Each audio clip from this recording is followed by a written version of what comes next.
Hello, everybody, and welcome recently for the first time in a few weeks. My name is Jack McKenzie, and joining me on the mic is the wonderful Chris Whitfield and Caitlin Penny commentary.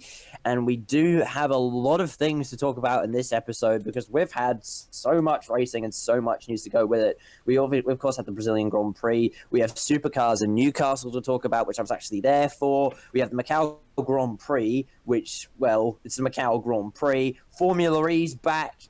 And we also have, we've got to talk about the silly season because the silly season across pretty much every single motorsport is going completely insane at the moment.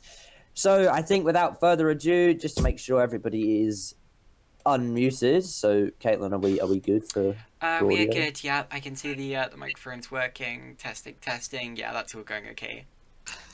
Right, okay, fantastic then. So guys, welcome along to the show. Thank you very much. Good to be here. Yeah, thank you, Jack. It's good to be back with Triple Crown Racing. Almost forgot what we're called now. It's okay. It's good to be back. I missed you guys. It's been a while, and we've got some racing to catch up on. So jolly good. We've only been doing this since February. We've only just begun to leave. Oh, fantastic. Right. So, I mean, well, since we're all here, we're all introduced, and we're all ready to go, I think we should get into our first segment of the day, if you're ready. Yeah, I'm ready. Are you ready? I literally just loaded up the jingle, so yeah, we're ready, and yeah. Fantastic. It's time for our Red Line headlines. Red line, you know you wanna. You know you want it. Headline. It's red line headline. It's red line headlines. It is red line headlines indeed. Chris, take it away. Flashy whiz graphics. Alright, it is time for red line headlines, and boy, it has been an action-packed month or so since we've been here. It has been a day, hasn't it? Let's start with Formula One, where Max Verstappen won a wild Brazilian Grand Prix. The most wild part of all of it was who rounded out the podium as Pierre Gasly's Toro Rosso and Carlos Sainz's McLaren finished second and third. The latter having inherited third place after Lewis Hamilton was given a 5-second penalty for accident responsibility for his collision with Alex Albon. The top three: Max Verstappen, Pierre Gasly, and Carlos Sainz. Turning to the Virgin Australia Supercar Championship, Jamie Whincup and Shane Van Gisbergen led a Red Bull Holden Racing sweep of victories in Newcastle. Scott McLaughlin, however, picked up the big hardware, though, becoming a back-to-back Virgin Australia Supercar champion. Turning to Macau, Dutchman Richard Verschoor beat Yuri Vips to claim victory in the Macau Grand Prix. American Logan Sargent for Carlin Racing claimed the third-place trophy. Yvonne Muller, scoring 2 victories, and Andy Prio in Race 3 won the WTCR races for Lincoln Co., while Rafael Marciello won the GT World Cup in a rather convincing fashion. Paul Poon scored his 8th Macau Touring Cup victory, and Kevin C. won the Greater Bay GT Cup race for GT4 cars. Due to a couple of accidents, the motorcycle race was red flagged before half distance and not restarted. No serious injuries were reported from said accidents. No winner was crowned in the motorcycle race due to time constraints forcing the race's cancellation. Sam Bird and Alexander Sims won both rounds of the ABB Formula E Championship at the Saudi Al Diriyah Grand Prix. What? Kyle Busch sealed up his second NASCAR Cup Series championship with a win in the Ford 400, the final race of the 2019 season. The first time he's won a championship after completing all of the races. Turning to the Intercontinental GT Challenge, the Fricadelli Racing Porsche for Nick Tandy, Matthew Jaminet, and Dennis Olsen claimed the Kyalami 9-hour.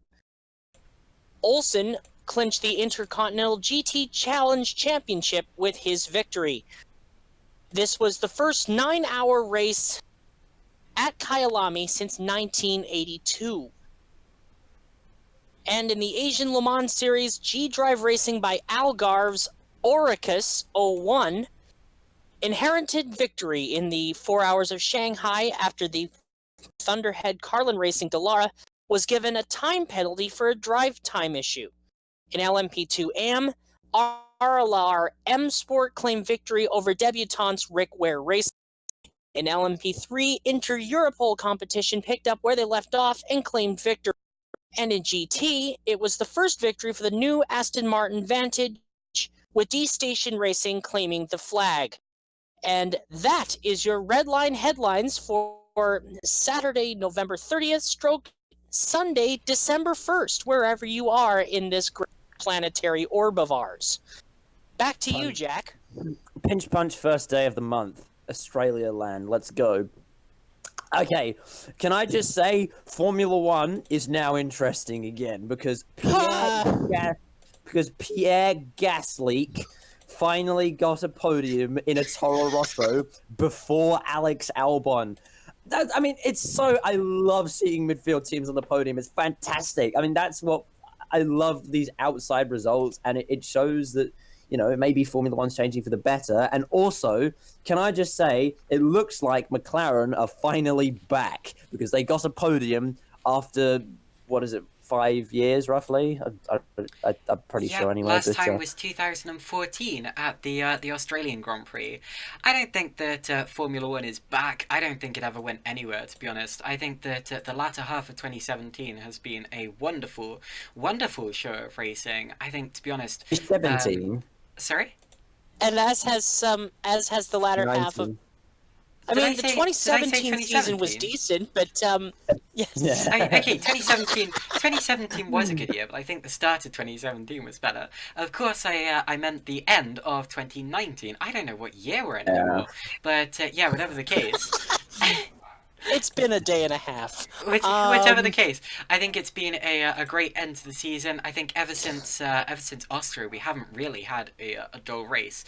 And yeah, the season took a while to get going, but once it did, and once Ferrari and Red Bull started to step their game up and really challenge Mercedes, boy did they challenge! Boy did they make races more exciting! And wow, that Brazilian Grand Prix reminded me very much of Hockenheim because the leaders just kept having trouble, and it was so chaotic. But it's not that Formula One's been anywhere and come back. This is Formula One. It's always been unpredictable. It always will be unpredictable. If is F1 spelled backwards and all that. Genuinely, it was one of the best races I've seen in years. It's so good. Loved it. And the thing I really wish that they would have done was given Carlos Sainz the podium before, me too. Before, because I'm sorry, but Lewis Hamilton knew that he was going to get a penalty. He shouldn't have gone onto the podium. Also, it's my contention that the crash was indeed Lewis's fault, and he rightfully deserved that. He rightfully deserved the penalty. Which he admitted, and, I'm not a fan of Lewis Hamilton, but I think it was good of him to admit that.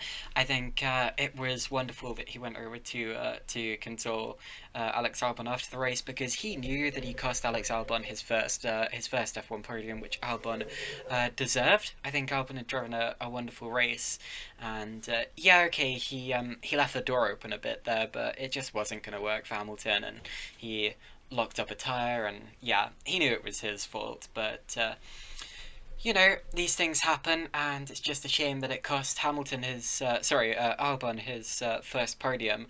But yeah, what a race from Gasly and Sainz. You can say that it's as a legacy of all of the front runners having issues, although it really isn't because well, firstly, they took advantage of the safety cars when they needed to. Secondly, Gasly definitely did not have even the fourth best car in the race, and thirdly, Carlos Sainz came from 20th on the grid. So it's not as if they didn't have That to was fight. impressive. Totally, it's not as if they didn't have to fight for that one. Pierre Gasly's reaction was priceless over the radio. Fantastic. It reminded me of Senna, 1991. When he won the race in Brazil, just that kind of elated, ecstatic shrieking. Yeah. And also, keep in mind that in '91, Senna had actually, I think he actually had either a back spasm or something wrong with his back, because he was actually screaming for a different reason, Oh yeah. No, that not just the. it was because he was stuck in fourth gear, so it was causing all of his muscles basically to seize up because he was having to work so hard. So yeah, he was screaming in pain. But for Gasly, it was very much a culmination of all of the poor luck, all of the poor results that he's had so far this year. Everything that he struggled to do during his Red Bull days has suddenly come his way in a Toro Rosso, and all because he worked for it. So that's what he was letting out there, and I know exactly why he was doing that. I know how it feels, and yeah, just well done to him, well deserved. You know what this race? Okay. You know what this race reminds me of, Caitlin, and I think I may not be alone in saying this. Go ahead. The 1999 European Grand Prix. Oh yes, oh very much, very much. Because it was just as crazy as this. Like you figure, like, Carlos Sainz going from the back to third. It basically, I love the fact that only one of the top teams in the sport was actually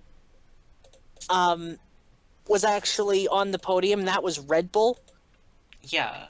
Although, granted, as well, it also reminds me a bit of the 2003 race in Brazil, Oh, very much so. where Yeah, nobody.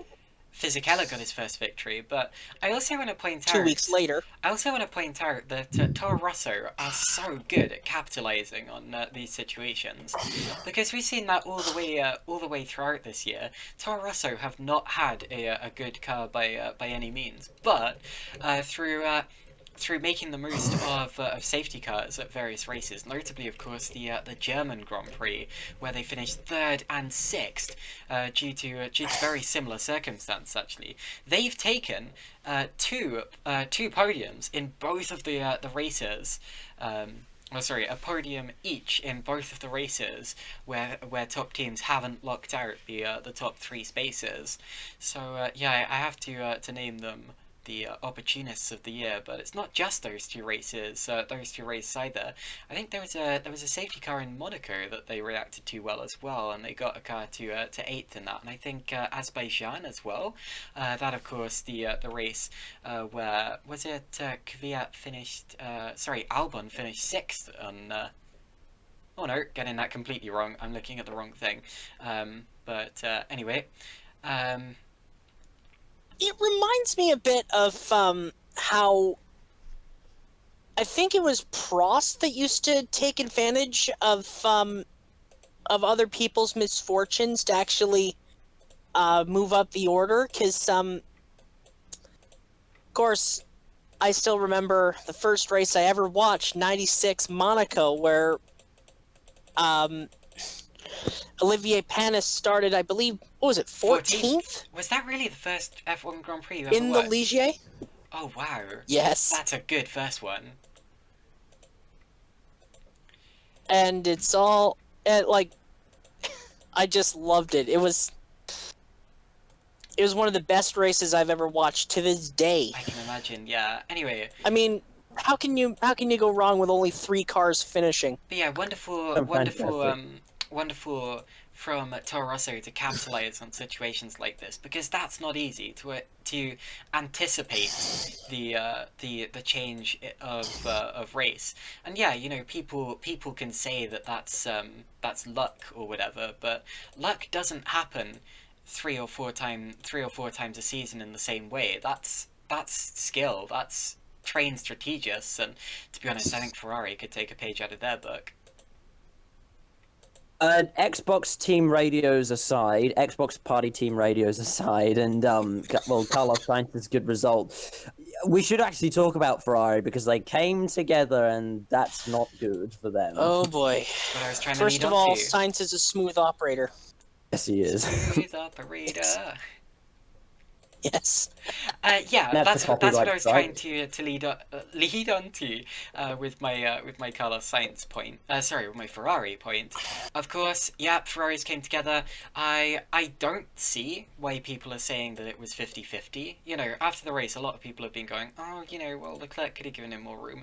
No, they were side by side. Vettel moved. Leclerc didn't. Leclerc didn't need to move. He had the right to his lane, and Vettel just plowed into the side of him. So yeah, you know, completely Vettel's fault. Took them both out of good positions. They could well have been on for podiums at that point in the race, and yeah, you know, I personally I just think Vettel is having such a clumsy season so far. I think that his performance has probably been worse than anyone else on the grid's performance, including some of the drivers at the back of the field. I don't know what it is with Vettel. You know, we know that he has potential. He's a 4 times world champion. 4 times world champions don't drive like this. Something's up with him. We've been saying this for a while. I'm just going round and round in circles. But yeah, his fault. Naughty Vettel, slap on the wrist. Oh, Do better next time. 100% culpability. 100. Like, I actually saw it the same way, Caitlin. Like, it's not just you. Like, he was there and he just turned in knowing there was a car there. Yeah. Knowing there was a car there. And he just, like, ran right into his teammate. Like, the last time, of course, that Vettel has taken out a teammate, of course, is a very similar accident in a certain Family Fortunes answer. Yep. Turkey, ha ha ha. Of course, that was when he was teammates with Mark Webber, and well, his rivalry with Mark was never quite as explosive as it has been with Charles Leclerc. That did happen, and it was a very similar accident actually. Vettel just moving over when he really shouldn't have done, and then blaming the other person on the radio. So yeah, not good. But I think we've said all we can about that and about that Grand Prix. But yeah, just really crazy race. Gutting for Bottas. I think Bottas probably would have finished second had he not retired with an oil pressure problem. But then again, you can't say that because it wouldn't have backed up the field, so it's very difficult to tell. Although he did have the first lap of the race. Gutting as well for some of the other drivers that were really balked by that, including who was it? Well, Albon obviously, and also I think Kevin Magnussen got very unlucky with the timing of the safety car, and he was also unlucky with that incident with Ricciardo earlier in the race as well. And I should also point out my last point in the race: Alfa Romeo's 4th and 5th. Now, I think nice. Totally. Now, I think moment. personally, I think that the Alfa Romeos have been getting weaker later on in the season, but you know, that result will do nicely for them. They've actually gotten. I think they may have gotten stronger a little bit, like in terms of results. For 4 scoreless races before this one, so I don't think so. Especially since the first 4 races of the season they did score in. So yeah, I'd say they've gotten weaker, but it's always hard to tell, of course. Jack? Yes. reading Instagram at the moment. Uh-huh. Did you What see have I done? who just liked your post on the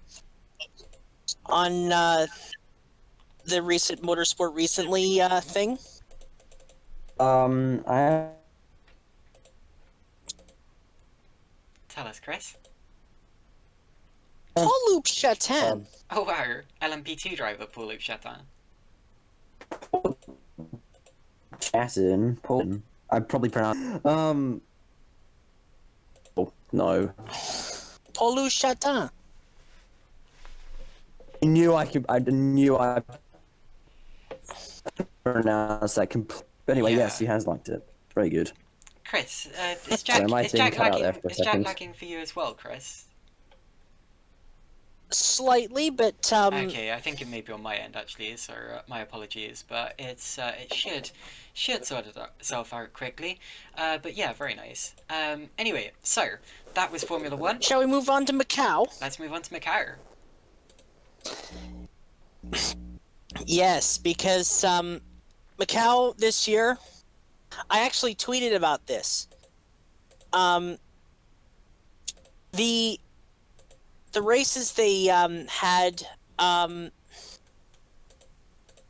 Touring Cup, guys, you have to restart your races better. Hello.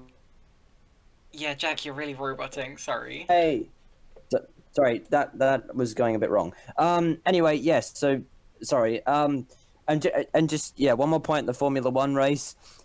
Ferraris obviously took themselves out, and who would have thought that a GP2 engine would win a drag race with a Mercedes? Totally. And on that note, I think we should move on to supercars, which Well, actually, we. some of I you was may actually know. Yeah, Jack, we'd We're already doing moved. Yeah, we'd Macau, already 'cause we're doing, moved on. We'd move on to Oh, Macau, and Chris was talking about We moved the back to supercars. restarts. Yeah, the Macau Touring Cup, I watched that because I like my support races at Macau, and you don't leave a 20 car gap I didn't see between this. fourth and fifth. You guys need to work on your restart procedure. Oh wow. To be honest, Like, it may have been better that form they. up tightly, not. Well, it may have been better Well, the that they thing left is, a the gap fourth and fifth place car. because, of course, at Macau, restarts are always dangerous when you bunch the cars up again. So, to be honest, it may have ended up being better that they bunched up again. May have saved a few $1 million. Yes, but the thing is, the top four had a 10-second lead on the fifth place car by the time they got out of R. Okay. By the time they got out of R bend, Yeah, that's quite a lot. because they, the other cars in the back of the, like, beyond fifth, were slow to get away on the restart and wound up, like the top four were in R bend, while the rest of the field was at Fisherman, Oh wow. was just going through Fisherman's. And okay, first of all, the GT Cup, fantastic race. I loved it. Fantastic race from start to finish. Both Earl Bamber and Kevin Estra, those guys can really drive, can really handle Porsches. They were awesome. I want to say there was some interesting team play going on between those two, because I think Porsche they let so I think they might have let Bamber then have a. So I think Vantour was ahead of them at the beginning of the race, ahead of Bamber at the beginning of the race, and they swapped them around because he couldn't get past Marciello, and then they swapped Bamber around to see if Bamber could have a go. But then I think at the end of the race, Bamber then slowed up to let Vantour get back through? Or have I gotten that in the wrong order? I have to watch the highlights again, but Either way, yeah. top three seemed like they were in a class of their own, though. They completely checked out from the rest of the field. Yeah, and also, can I just say one thing? Oh, 2 words. And I'm about to go on a soapbox here, guys. I can tell. Go ahead. Maro Engel. You see, me and Chris were having an argument about this. We're talking about the incident where Maro Engel ended up spearing into his teammate. I don't think it was his fault, but Chris does. You don't make a move from that far back going into Lisboa and expect that the other car's just going to back off. Like, he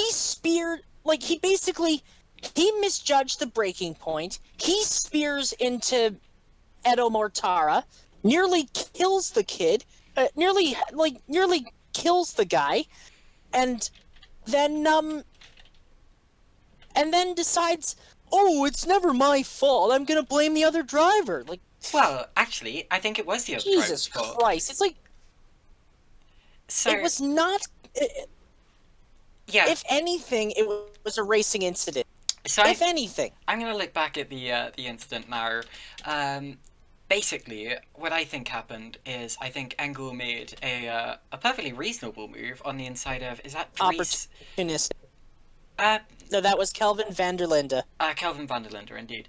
So Kelvin van der Linde, who was running in 5th position in the Audi, I think it would have worked. I think he, I don't think he came from too far back at all. I think that he was very much, he was getting a good slipstream. I think that that's a very, very common place to go for an outbraking maneuver. And anyway, he went for it. I think then that Van der Linde moved over late. I think Van der Linde moved over in the braking zone and ended up making contact with Engel, and I think that's why Engel went into to Mortara. So you could say that it was Engel's fault if he came from too far back, but I really don't think it is. I think that Calvin van der Linde should take responsibility for his own actions in that one. And also, I will say that, to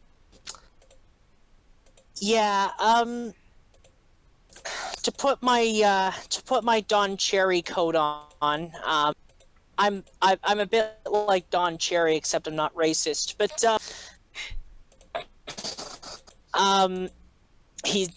I'll explain that in a future episode. But Okay. he I don't have any respect for Maro Engel. I'm sorry. Like, ever since he gave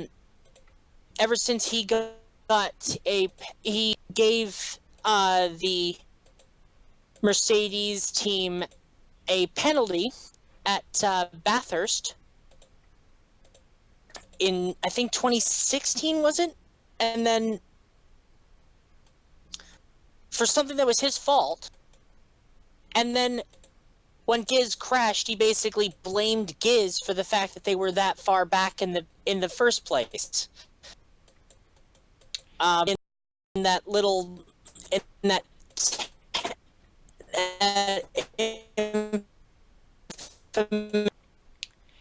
My apologies, guys. I'm just gonna try to rejoin the chat to sort things out. Anyway, I do want to talk about something away from the GTs, because I have to say, this is some time to be alive. Do you know why? Because who would have thought in a million years that Formula One would streeze from Macau? absolutely, and it's top-notch coverage.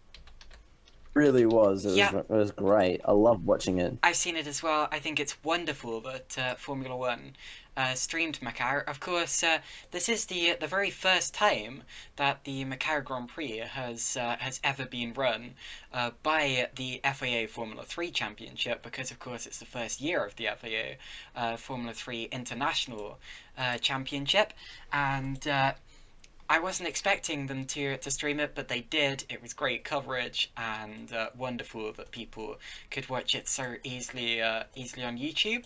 Since I haven't actually been able to watch the Macau Grand Prix in previous years, last time I was able to was when I had a free trial of Motorsport, Motors TV, and that was I think 2 or 3 years ago, and that was the only time I'd ever been able to actually watch the Macau Grand Prix. So, yeah, really really wonderful of them to do that, and I was impressed by the new Formula 3 cars as well. I think they ran better at Macau than I expected them to, especially since DRS was possibly a bit too effective, and it ended up being a very strategic thing. Having to judge your braking point after using the DRS. I'd never seen that be such of an issue before, but at Macau, of course, because you have such a long straight, it was, and it was surprisingly safe as well. I was worried about the new Formula 3 cars being faster than the others. They were faster than the others, although everyone kept it safe, and though there were pileups, and though there were accidents, and though Ferdinand Habsburg ended up having a bit of a fiery wreck, everyone was okay. So that's all that matters. Now, Caitlin, who, like, putting on your future hat for a second, and by future hat I mean a hat that has Squidward Okay. doing a push-up, doing a sit-up saying, "Future! Future!"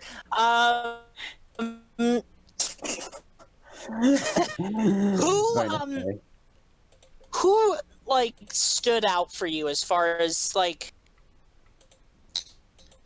who do you think is going a future star in the sport?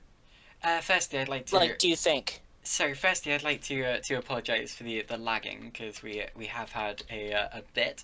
Although, okay, Macau Grand Prix 2019. I'm just gonna look it up again so I can refresh my mind. You have to point out initially that Yuri Vips won the qualifying race, and Yuri Vips has been impressing me recently. This year, of course, he came 4th in the FIA Formula 3 Championship, which is a step up from the 4th place he had last year in the European F3 Championship. So I think he is on the rise. I don't think that he's ready for the next step yet. I think he needs another year in Formula 3, but he definitely put on a good performance, and I was impressed by him. He also took pole position, looking at that as well. So yeah, great job from him. But you have to say, in the main race, Richard Verschoor came out of nowhere, and Richard Verschoor is a driver I haven't really seen doing anything spectacular in a while. He was only 13th in the FIA Formula 3 Championship this year. Didn't even finish on the podium in a single race, although did have a bit of a turn of pace towards the end of the season. So yeah, wonderful from Richard Verschoor, and his first major single-seater win since he won several of the Toyota Racing Series victories last season. So great job from Richard Verschoor to win overall. Whether he's top-notch material, whether he's future Formula 1 material, I don't know. I think he stands a chance. He's certainly not there yet. He's not world-class, although maybe in the future, we really don't know. But actually, the driver I was most impressed by was Logan Sargent, because Logan Sargent... Oh, absolutely. Of course, Logan Sargent, I remember watching him racing in British F4 back in 2017, finishing 3rd in that year. I was impressed by him in that, but when he moved to Formula Renault Euro Cup and only managed 4th, I wasn't really impressed by that. I was expecting far more from him, especially since the Formula Renault Euro Cup hasn't had the strongest entry list the last couple of years. So I really thought that he'd taken a step back, especially since this year his FIA Formula 3 outings were pretty abysmal, to be honest. Sorry, Logan, but yeah, third place in the Macau Grand Prix, really sticking with the leaders and getting faster in every session as well. You have to say he really put a he really had a spring in his step this weekend. So yeah, I think definitely most improved this year has to be Logan Sargent, and but if there is one driver on that list who I would expect to be a future Formula One driver, I would probably say Robert Schwartzman, who unfortunately was taken out on the first lap of the race. Oh, absolutely. Schwartzman. He could have won this actually, thing. he could have, yeah. Versure basically came out of nowhere, didn't he? Like, he came out and took the win. I think he started, what, 4th or 5th? He started 4th, although he qualified 5th before the qualifying race, yeah. He had an amazing start. And, like, he was absolutely one of the best. He's a guy that I think put him in a full season effort in Formula 3. And you'll see how well he does, I think. Give him a good opportunity like this. Yeah. And I think his confidence is going to have a real boost after this because, he's won the Macau Grand Prix. So I wouldn't be surprised if he does so much better next year than he did this year. Again, I don't know whether he's good enough to be a future Formula One driver. I think that still remains to be seen. Although, I do think this is going to boost his confidence, and I think he's going to have a good year in 2020. And I think Yuri Vips is going to be. I think Yuri Vips actually is gonna make it in the sport because he's really impressed me. Potentially, yeah. He's got a way to go though. Oh yeah. Just hopefully Red Bull doesn't do a Red Bull and spit and chew him up and spit him out. Yeah. Because he's really talented. I feel like we should move on because we have talked about the Macau Grand Prix for a while now. Well, there's also the WTCR. That's the thing about Macau. There's so many races. Totally, it's a big package. I didn't even see WTCR. I have no idea what happened Me in neither. that. 2 words. Team orders. Oh no. Oh no. Yvonne Muller, who honestly should have retired after the Citroen era had finished. Ooh la la. I do not like him. We know. Sorry, go on. Yvonne Muller was told the team that even though Ted's my rival for the championship, that I want priority over him. So in race 2, Lincoln Co. tells Yvonne Muller, tells Ted Bjork rather, to let Yvonne go.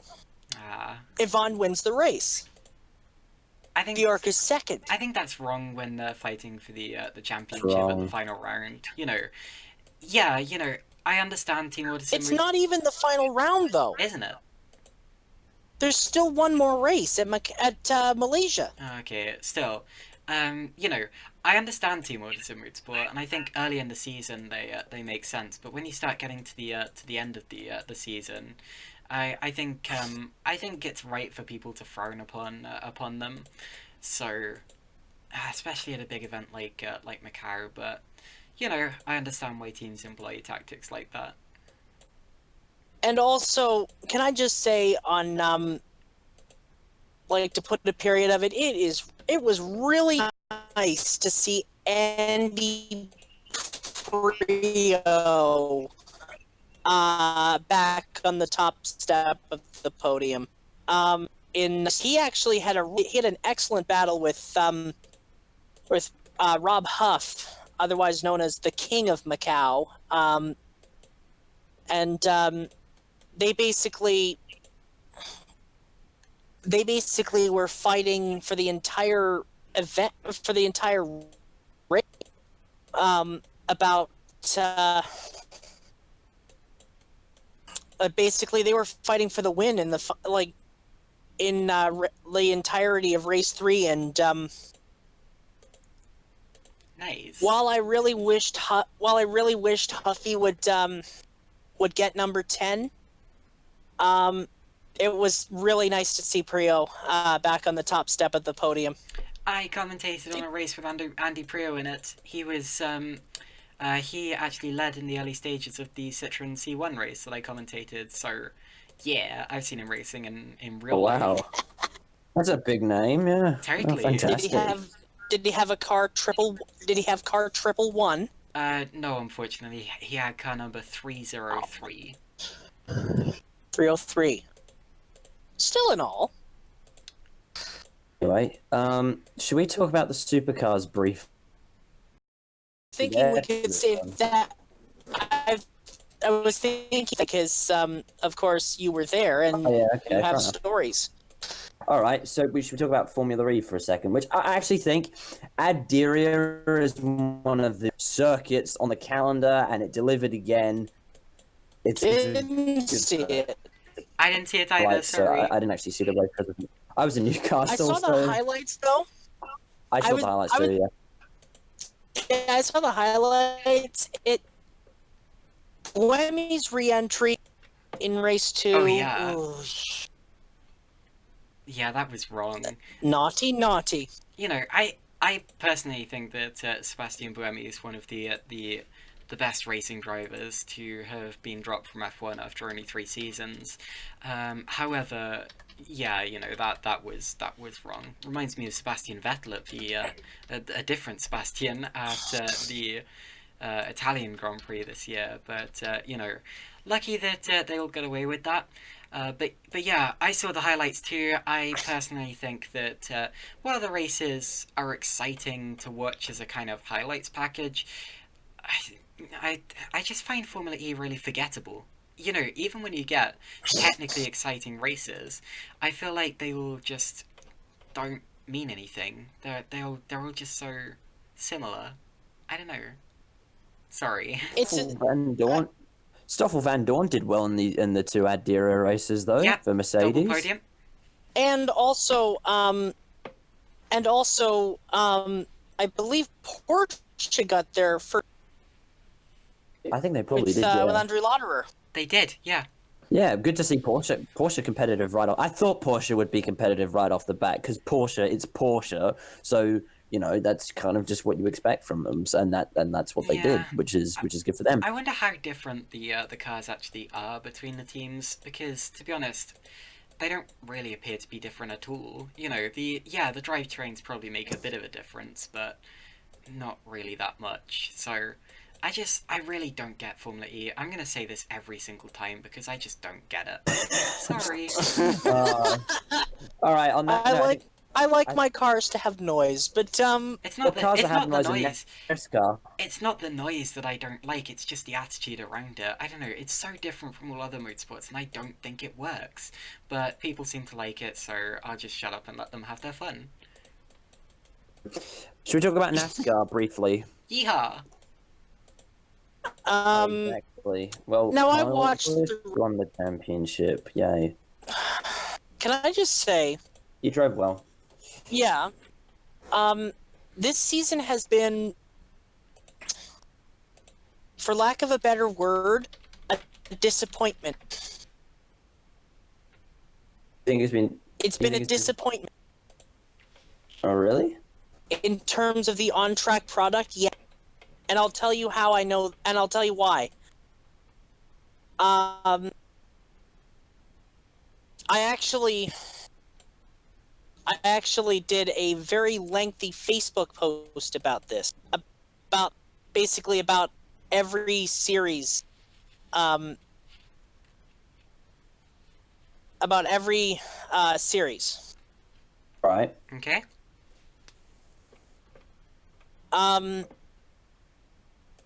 NASCAR. This was the thing I put. NASCAR has just about lost me. When the Okay. Xfinity Series is your most exciting race of the weekend, you know your series is in trouble. The new package that they debuted this year only really worked at the super speedways, some of the mile and a halves, and the road courses. The package needs serious retooling before 2020. D-. Still, it's always nice to see championship contenders finishing 1-2 in the final race of the season. I think because I think regardless, Kyle Busch would have won the championship anyway. I mean, he's just driven so fantastic. I mean, if not Kyle But Busch, the it would have thing won is, the he was cars. the thing is, would he have though? Like, he was the last race he won, I think, what was Phoenix? Or no, it was Pocono in June. You're right. Yeah, it was. He was nowhere. He was nowhere, and at the Roval, he was nearly bumped out. He was nearly eliminated at the Roval. No, I would have to do the maths to see who actually would have won the championship. I think that'd be interesting to see, like, just actually get a championship format, get somebody to do the maths, punch the numbers in, and see who would actually have won the championship. That might be one Somebody to probably do. has done. Maybe later. Probably, yeah. They have done, yeah. Really? Well, who wins it if in a normal championship format? I think it was either Kevin Harvick or Martin Truex. Probably Truex looking at the standings now, but to be honest, Yeah. at the end of the day, Gibbs. everyone knows the rules. Everyone's in the same boat, and Bush capitalized when he needed to. So, people may not like Kyle Busch, and people may not like the way the championship is run in NASCAR, but I think I didn't see the race, but looking at the standings, it looks like a pretty exciting end to the season. It seemed it seemed like a very anticlimactic and subdued. Fair enough. As I said, I didn't see it. Joe Gibbs screwed up I think it was Martin Truex's pit stop so badly, like that he did cover, but how do you make a mistake like that? That is ridiculous. Although I will say, give Kyle Busch credit to where it's due. At least he started all the races. Fair enough. That's right. This come through. Yes, we all know what happens then. That happens on this show. Yes. Yeah. Shall we move on to Asian Le Mans? Because I've been kind of, antsy about this one. I haven't seen it. Well, you already know what happened. Okay, I can see the results, but anyway, yes. It was an excellent race, but the ACO needs to stop meddling with the finish order because of drive time issues. Rules are Like, rules. I'm sorry, but Rules are rules, yeah. yes, but Teams if need to it's stop getting it wrong, in I my understand. opinion. Like, how would you? Like, how do you calculate that? Isn't there like an RFID chip that you have to basically? I don't know how a driver change would work as like from the technical side, but Yeah, I'm not sure what the the rules are. penalty with- apparently was 6.5 minutes It was basically 6.5 minutes. Ben Barnicat was 6.5 minutes over. Well, that's quite a lot actually, because the fact is, 6.5 minutes. That's probably about like 3 or 4 laps. So yeah, you could gain quite a lot of time with that. So yeah, to be honest, I think the teams just need to stop getting it wrong there. Rules are rules. And if rules are rules and we were going by that, I would have been in a 3-hour detention. And Very I'll true. explain that later. Oh yeah, definitely tell that story later. Yeah, we were trying to start it, but we'll get onto that in a sec. So, anyway, A very impressive thing I found was Rick Ware. It was Rick Ware's team. Cody Ware, Mark Fame. They finished second in LMP2 AM, despite the fact that the cars showed up late. They had numerous logistical issues, and Cody Ware actually was turning lap faster than the leader in LMP2 AM. Hey Jack, A very impressive show. I think Chris is turning into a Cody Ware fan.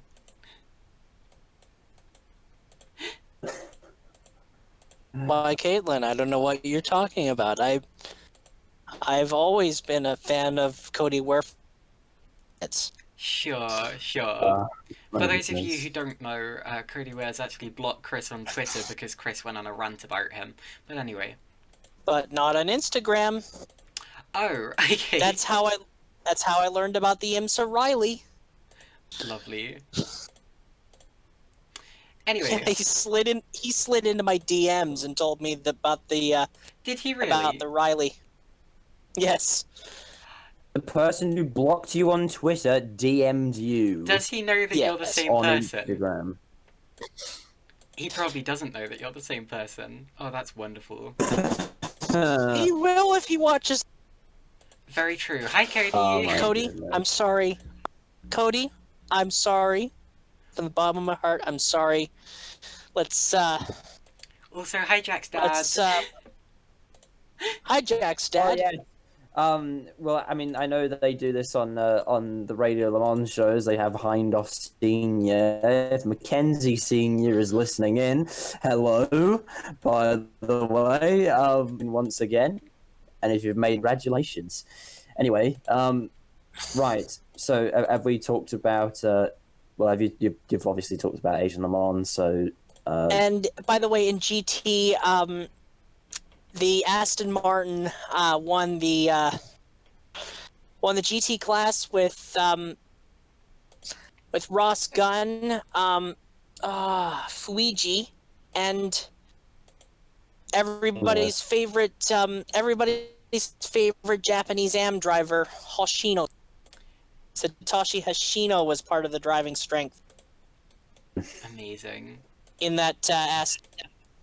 Anyway, Kyalami's back to competitive action. yes. That was fantastic. Sure, I didn't see much of it. They're pretty good, yeah. Okay, guys, we're gonna have to be careful here because there's a lot of lagging going on, so we're ending up kind of talking over each other by accident a bit.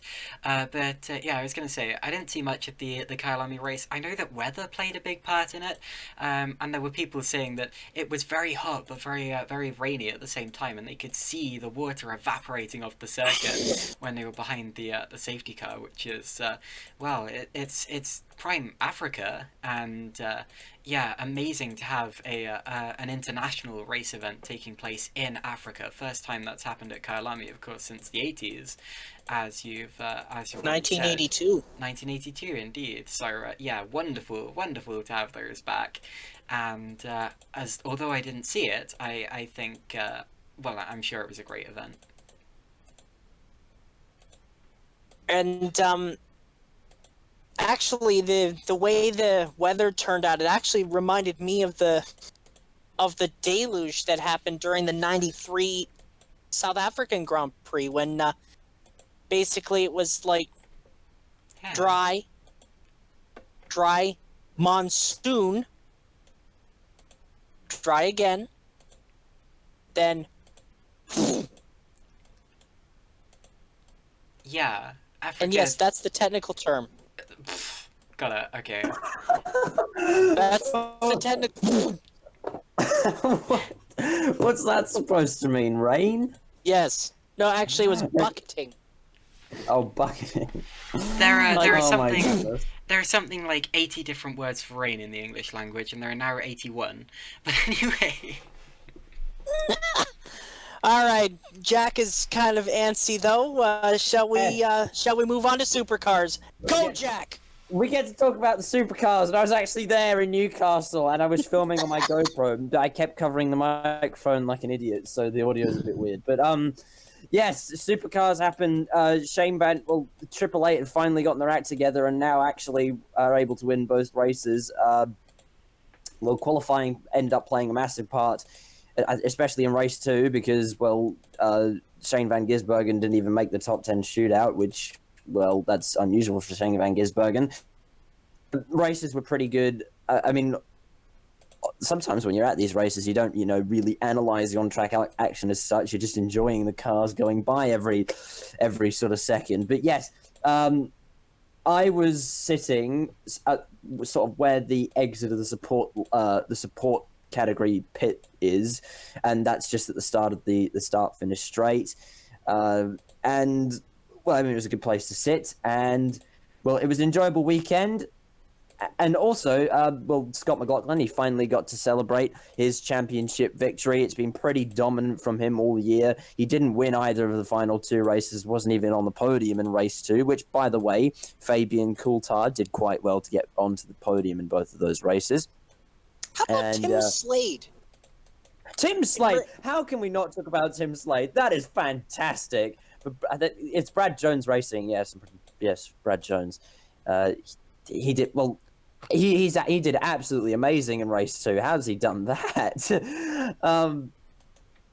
It's awesome seeing the little teams get onto the podium like that. That's amazing. I find him actually to be one of the more underrated and underappreciated drivers in the Supercars grid. He's had good runs, just hasn't really had the results to show for it, and a podium in Supercars is no easy achievement, but it's no easy task. But my God, he got it. Especially with the strength of Triple Eight and DJR Team Penske. Thing is, I mean, DJR Team Penske, they've been so dominant this season with the Ford Mustang that Triple Eight couldn't really, keep up most of the time. But of course, next year, and that Triple Eight, they've finally seemed to get their act together towards the end of the season. I mean, they've won all. I mean, they've actually, yeah. So they won both races in the Gold Coast, the Sandown 500. And both of the final races in Newcastle. So they've won the last 5 races. That's fantastic. And DJR Team Penske, I mean, that's fantastic for Triple Eight, and that's fine. And they're finally able to compete with DJR Team Penske. So expect it to be a little bit closer between the ZB Commodore and the Ford Mustang next season. And I should also explain, with the race aside, how I nearly got a 3-hour school detention for going to Newcastle. This is a great story. So, I just want to check on the broadcast before I tell this. Oh yeah, it's on. Okay, fantastic. I wasn't originally going to get to go to Newcastle because I was going on school camp. But because of the bushfires that are happening in New South Wales, and again, it's the bushfires are horrible. I wish all the best to all the people who are sort of dealing with the bushfires at the moment. My school camp was cancelled because of the bushfire that's near it just grew and grew and grew and grew until it was 5 kilometers away from the camp, and it eventually got cancelled. So I had the weekend free. Now my school, it does Saturday sport, right? I'm not sure how many schools around the world do that sort of thing, but that's what my school does, and it's compulsory. So, but obviously over two. Well, the racing is held over 2 days, so that means I'd have to skip it to be able to go to the race. So I missed my Saturday sport that weekend, and we just told the school that I had a stomach bug, hence why I wasn't going to be at school sport. And we thought we were in the clear because we didn't get anything back. But at the start of the week, I got we got an email from saying you have a 3-hour detention for missing sport. Now, what then happened was Mackenzie Sr., again, thank you if you're listening, he used his smooth talking ability to explain why I didn't have a medical certificate because he didn't feel it appropriate to take me to the doctor. So I got to miss a 3-hour detention, but I almost did get one to going to Newcastle. I know we were talking about this in the Asian Le Mans series, the Asian Le Mans series, that rules are rules, obviously. But if rules were rules, I would have gotten a 3-hour detention. So I'm glad I got out of that one. You know, Jack, you deserve a 3-hour detention for that. But I'm quite glad that you didn't because, well, even if you had done, I'm sure that racing would have been worth it. But yeah, okay. It was worth it. Jack, Well, because racing is always worth it. can I just ask quickly? So you have to go into school on a Saturday, and you get a 3-hour detention if you don't. What kind of school is this? Saturday sport, so you have to play. Yeah, you have to play a sport. I mean, like, so. On a Saturday? Why don't on a Saturday morning or afternoon or whatever it is. Why don't they do that on a school day? Because I don't entirely know why, but hey, my school holidays are longer because of it, so I'll take it. Wow, that's amazing. Sorry, yeah. Go ahead. Anyway, right, we should actually move on to our feature stories because, well, oh my goodness, this is gonna be a long episode because we have a lot to talk about and we've just gotten over all of the racing that's happened, and we have some Formula One silly season news, and this was probably the worst kept secret in the Formula One paddock. So, Caitlin, would you like to tell us about this? Yeah, so of course we're talking about Nicholas Latifi, who will be joining George Russell at Williams next year, replacing Robert Kubica. This means that Nico Hülkenberg is officially out of a drive in 2020 as the grid is full. So, I'm going to start with my opinions about this. A lot of people have been saying that Nicholas Latifi is not ready for F1 because he's never actually won a single-seater championship. Personally, I think that his Formula 2 results this year do show that he's ready for F1. And yeah, okay, it took him a while to get up to speed in Formula 2, but at the end of the day, it doesn't matter how long it takes you to become world class, because if you're world class, then you're clearly good enough. So, in my opinion, Nicholas Latifi does deserve that Formula 1 drive next year, although I think Hülkenberg and Nick de Vries, in fact, deserve F1 drives more. So, I think it's a big shame that... Isn't Nick de Vries running in Formula E at the minute? He is indeed, yeah, but Mercedes. the thing is, Nick de Vries won Formula 2 this year, and I personally feel that the Formula 2 champion should always get a drive in Formula 1 the following year. I think it's a big shame that Nick de Vries did not get an F1 drive this year, and actually I don't think he's on any F1 young driver programs, and I've got no idea how he's managed to go this long without being snapped up by anyone, especially considering just how fast he is. But I've always said, I actually think that Nico Hülkenberg's better than Esteban Ocon, the person who's replacing him, so I think it's a shame. And I think it's just because so many people were pushing for Ocon to be put back in F1 because he's young and promising, that actually a more talented, more promising Formula 1 driver has fallen by the wayside. So, big shame for Nico Hülkenberg. Yeah, Nicholas Latifi does deserve to be there, but I think it's a shame overall. Yeah. Shame for Hülkenberg. I just talk about Nico Hülkenberg's future for a bit. Sure. You know, I think I could see him in I could see him actually in a DPI. I really can. I can see him in a sports car. I was going to say that too. I was thinking about when the announcement happened, where he'd actually end up next year, and I think he will either end up in a few different cars where I could see him going to next year. But I'll talk about the two ones that I think are most likely. So I think he could end up in maybe a Daytona 24 drive or an endurance drive for JDC Miller Motorsports, or I think he might. I mean, since the driver roster for this team is slightly unstable and subject to change a lot of the time, I reckon he could get a few runs with Ginetta in the WEC.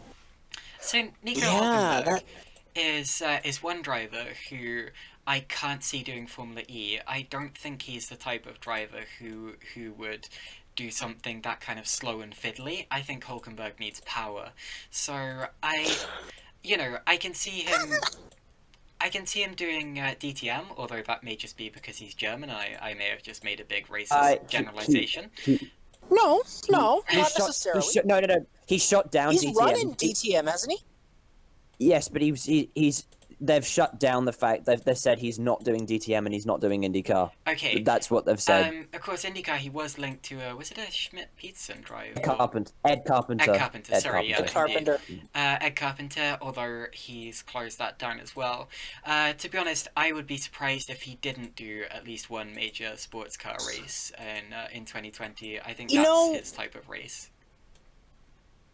I could actually see him in the 85, the JDC Miller Motorsport Cadillac DPI. That's what Jack said. None of the drivers have been confirmed for that, so that none of the drivers have been confirmed. Like, because Steven Simpson's out, Misha Goikberg.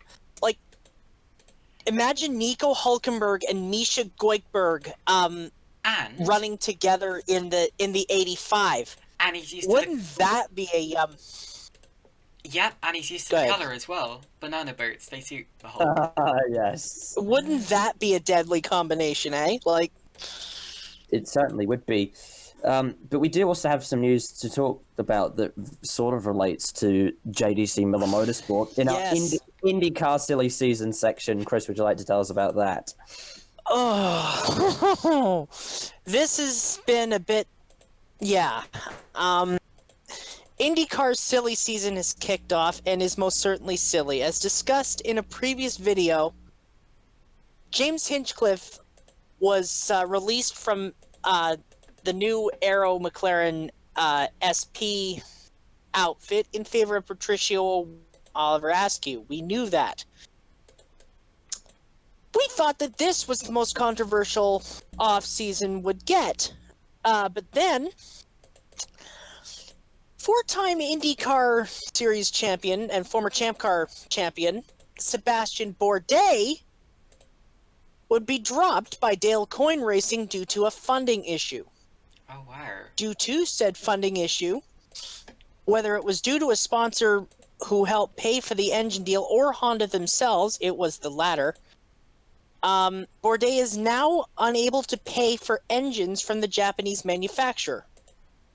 Ironically, this might pave the way for James Hinchcliffe to take the Coyne seat, as he has an engine lease with Honda, assuming that deal is still in place. Sealmaster, however, the sponsor for the 18 in 2019, will move to Santino Ferrucci's number 19 car in 2020. Oh no. Adding to this is a wrinkle of recent articles from Autosport and Racer magazine, pick those names up, that have linked both Igor Arodashev and Sergio Sette Camara to the second Dale Coyne seat. Good calls, good calls. Oh. Unlike Hinchcliffe, Bourdais has been able to secure his future. It was announced 3 hours after the Dale Coyne news dropped that he would be racing for JDC Miller Motorsport in the IMSA WeatherTech Championship full-time in 2020.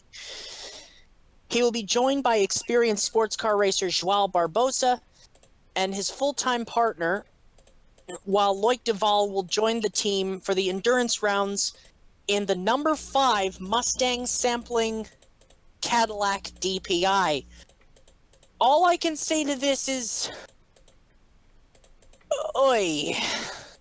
Oh my Oi. goodness. First of all, Silly Igor season's Arodashev and Sergio Sette Camara. Dale Coyne, I swear to God, is going to. I'm predicting this right now. He's going to it's going to become a revolving door again. Well, Sergio City Camera is good. I think he's almost F1 level good. So, But he has money. yeah, but he's also really good. So I wouldn't be surprised to see, Sergio City Camera actually won the Formula 2 race today. So, personally, I feel that that he's almost I think he's almost F1 level good. So I think he's definitely going to do well in IndyCar. I wouldn't be surprised if he ends up getting Rookie of the Year next year. I think he's that good. Well, the thing is, Dale Coyne has a history Okay. of hiring basically ride buyers. Gotcha. Um, And you're saying that when their money starts to run out, they're going to get replaced? well, the reason Jenna Fryer actually mentioned this, that apparently the reason Honda isn't funding Bourdais anymore for the 18 is because he wasn't actually because Honda has this thing where they give manufacturer points to the top 3 Honda drivers. Not once during the season was Sebastian Bourdais one of them. One of those top 3. Okay. And Hinchcliffe actually scored one more manufacturer point than Bourdais did. But yeah, like linking, like when I saw the article about Igor Arodashev, That is a bit, I'm like, bit more of a surprise. Yeah.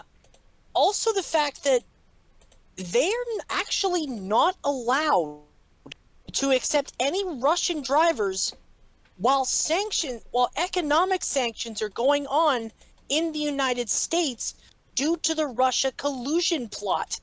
Really? During the impeachment proceedings,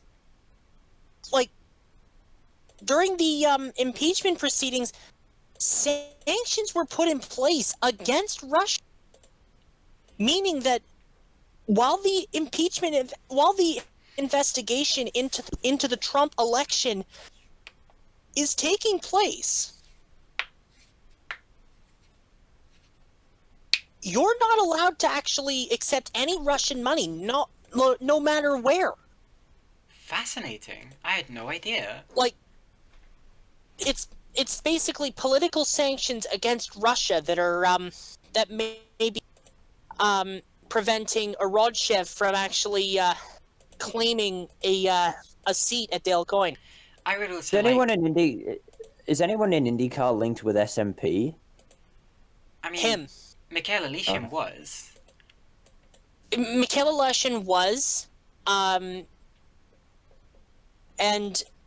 there's and that's actually the reason why he's not on an IndyCar grid. Really?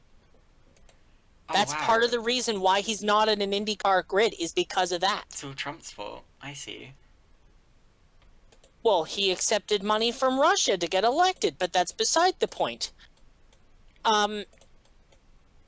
But, like, I will say, this whole Bourdais thing... Oh! Yeah. Talk about shooting yourself in the foot I didn't know with an about... AK-47. Goodness. I didn't know about any of this, but I would like to point out that Igor Arodchev is nowhere near as good as Sebastian Bourdais or Sergio Sette Camera or any of those other guys, and yeah, it's just his money that may end up either getting him onto the grid or preventing him from getting on the grid by the sound of it in a weird twist of fate. But anyway, yeah, that's kind of ironic actually. I'm predicting that Dale Coyne's going to have, like I said before, he's going to have his usual revolving door of rent-a-drivers coming in. Like, the irony being that Santino Ferrucci, wasn't he hired for his money? Probably, yeah. Wasn't he a pay driver? I think he was actually, yeah. And now, like, he was ironically hired to bankroll the 18, to bankroll Board A's team. I mean, now he's been unceremoniously shown the boot, shown the door for funding issues. to be honest, pretty much every driver is a paid driver to some extent these days. But yeah, that's it's all quite ironic. But yeah. Anyway, I read that almost every single team, Indycar, almost all of them, are being paid by their drivers in some respect. Almost every single team. That's how motorsport works. That's how motorsport works. Apart from like Scott Dixon, apart from your Scott Dixons, your Alexander Rossi's, the like. Yeah. They have personal sponsorship and Not even the whole of Chip Ganassi is not even being paid. Like I'm pretty sure only the 9 car doesn't pay for their ride. Like they even the number 10 they have to pay. Or actually the 8 next year, because remember, Marcus Ericsson's going to the 8, the 3rd car. I wish I had that much money. I would have gone racing years ago if I had that much money. But anyway, I'd probably have a Jean-Denis Delis type season of do the odd Formula 1 race, get some TV by weaving out. What is Whitfield doing? What is Delatraz doing? Well, never mind what he's doing. It's what everyone else is doing that matters. My goodness. Or doing a Norberto Fontana and holding up Jacques Villeneuve. Wait, what kind of engine they got in that Sauber, Murray? Is it Ferrari? Well, yes, it is, actually. Should we talk about our silly season? Because that decided to explode pretty much the day after Newcastle. Right, so I was covering this, pre-Castle, because all the news started rolling in immediately after this happened. Now, first of all, the worst kept secret in the Supercars paddock was that Chaz Mostert was going to Walkinshaw Andretti United. I don't think there was even a shadow of a secret there. But whatever the case, Chaz Mostert, he's left the 55 seat at Tickford Racing and has gone to fill in for the departing James Courtney and Scott Pye at Walkinshaw Andretti United. I'm fairly sure that is. So he's vacated the 55 seat. The super cheap auto seat was then shortly afterwards filled by Jack LeBrock, who I believe was coming over from Techno to go and fill the Tickford seat. So that sort of sorted itself out. Should have been Randall. Table. Yeah, it should have been Randall. Randall was so good in Super 2. I was thinking, surely, if somebody leaves Tickford, Thomas Randall will be straight into that seat. I thought that was strange that Jack LeBrock got that drive. I thought Thomas Randall was destined for the 55, but apparently not. Well, the thing is, Randall's been impressive and has been trying to sliding into Tickford's DMs. They just didn't accept the DMs. They didn't. Just marked it as red. On red. So that could be a headline. Thomas Randall left on red by Tickford. How bad. Anyway, I also want to talk about another driver who I have who I've actually met in real life, actually, and that would be Toddy Hazelwood. So, Todd Hazelwood is moving to Brad Jones for next year, and I can't remember who he's joining, actually. I might need to look that up. So, is he joining Slady? I'm not sure if Slade's leaving the team. I think actually I seem to remember them saying that Brad Jones was expanding to 2 cars. I thought they already had 2 cars. Hold on, I'm going to have to look at The the 12 entry list. and 14. In Australia Supercar. I'm just going to have a look at the entry list very quickly, just to make sure how many cars that Brad. So Brad Jones. They have Nick Percat and Tim Slade. Percat and Slade.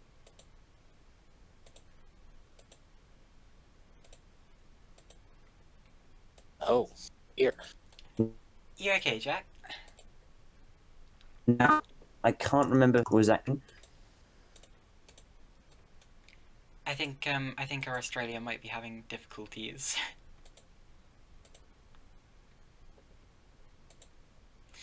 Okay, well, while we try to get Jack back. Oh, yeah, Jack. Hello, Do you have a Jack? Mr. Mackenzie. Sorry, there we go. Yep. Slight technical difficulties. Okay, try again. My apologies. Yes. So, Nick, I'm just looking at the entry list. I think I'm just going to look at the 2020 thing, just to see if there's anything about the entry list next season. So if we go to Brad Jones.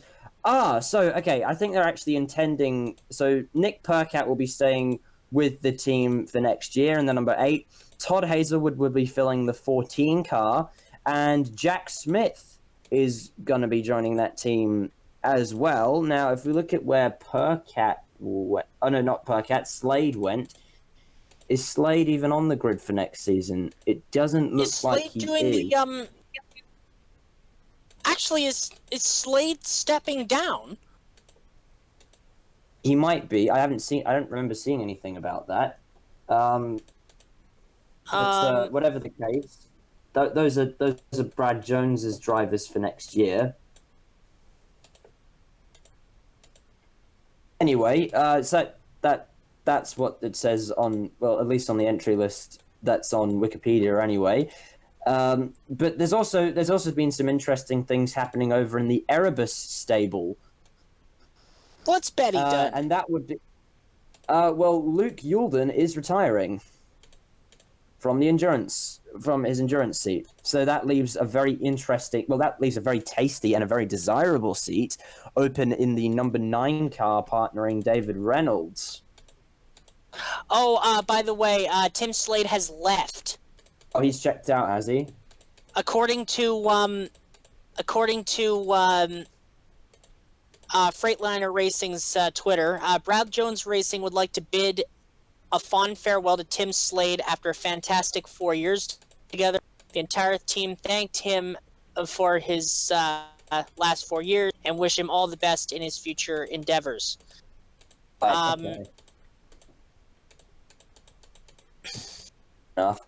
And yes, okay, that's the Brad Jones situation sorted. So it looks like Brad Jones are expanding to 3 cars next season. Todd Hazelwood moving over from Matt Stone Racing, and I'm not entirely sure who's expected to fill the Matt Stone seat. Well, they are actually expanding to from 1 car, so that means Matt Stone is on the up. And I have to say, Matt Stone Racing, they have improved so much in the past couple of seasons. I mean, looking at where they were in 2018 compared to 2019, the improvement has been simply exponential. So it might be that Matt Stone are becoming more competitive. Now, one last bit of silly season news from Supercars, and it relates to the retirement of Richie Stanaway, who because of Gary Rogers Motorsport leaving, he's just decided to can it. So he will not be in a Supercars drive in 2020 and is retiring from racing. So I don't even think we'll see Richie Stanaway in endurance drive next season. Stanaway's only 28, so I'm surprised he's retiring, and I'd be surprised if he retired from all of racing this young, but who knows? He did say he didn't expect his racing career to be this short, but it is, and now he just wants to go and pursue other things. and I think Fair it might. enough. It just said that certain things just didn't fall into place, and as a result, he wasn't as successful as some of the other drivers. I'm sure the silly season for supercars is certainly not over, and it'll be interesting to see where everybody lines up for next year. Of Also, one of the talking points is that Kelly Racing, who are changing to Mustangs next year, they've downsized from 4 cars to 2 cars, and those seats will be filled by the number 7 of Andre Heimgartner and the number 15 of Rick Kelly. So that's Who was the guy that won Bathurst, only to have his win taken away? In what year? This year, the Super 2. Bryce Forward. I could see him driving for Matt Stone next year.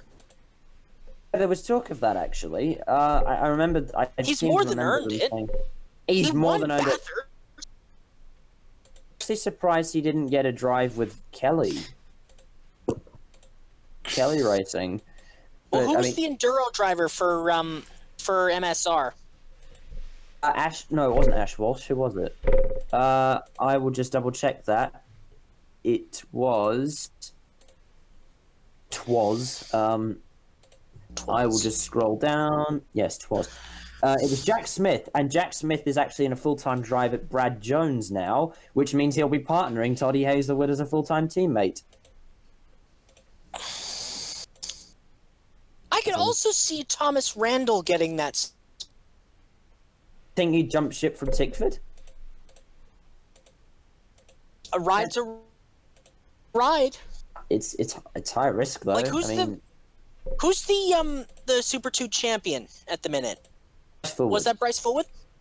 Yeah. Yeah, you pretty much gotta give him that seat. Yeah. Pretty much have to give him that seat. I think he will get a seat in 2020. I don't know where it is going to be, but it will be somewhere. I just don't know where. It'll be a bit of a miscarriage of justice if they don't give him a seat. Yeah, no, Bryce Forward was so fantastic in that Nissan in Super 2. He almost seemed like he was in a class of his own most of the time. Like if he got out in front, he was going to win the race. But anyway. Oh, yeah. I feel like we should move on from supercars because there's some very interesting IMSA news. Now, a lot of people will be happy about... As if the JDC news wasn't enough. I know, there's even more IMSA news. Who would have thought? So, and a lot of people will be very happy about this. Aston Martin will be making a return to IMSA competition in 2020. I already knew that. Yep. Sorry, go ahead. And it'll be Team Seattle racing under the Heart of Racing banner. Will field a twin-turbo V8 version of the Aston Martin Vantage GT3 in the GTD class. Heart of Racing is a charity that is involved with endurance racing. The organization, created by Don Kitch Jr., raises money for the Seattle Children's Hospital for every lap that they competed in. Unfortunately, the team had to drop out of IMSA competition after the conclusion of the 2016 season due to funding issues, but still continued their charity work. Now, they're returning to the grid for 2020. Ian James is one of the figures spearheading the project, and he will also be driving the car. More drivers are expected to be announced in the coming weeks. Gabe Newell, who was also involved in the original Heart of Racing program, is also making a return to the project. Can I just say, God, it's great to see Team Seattle back. They actually, every year at the Rolex 24, they would actually do a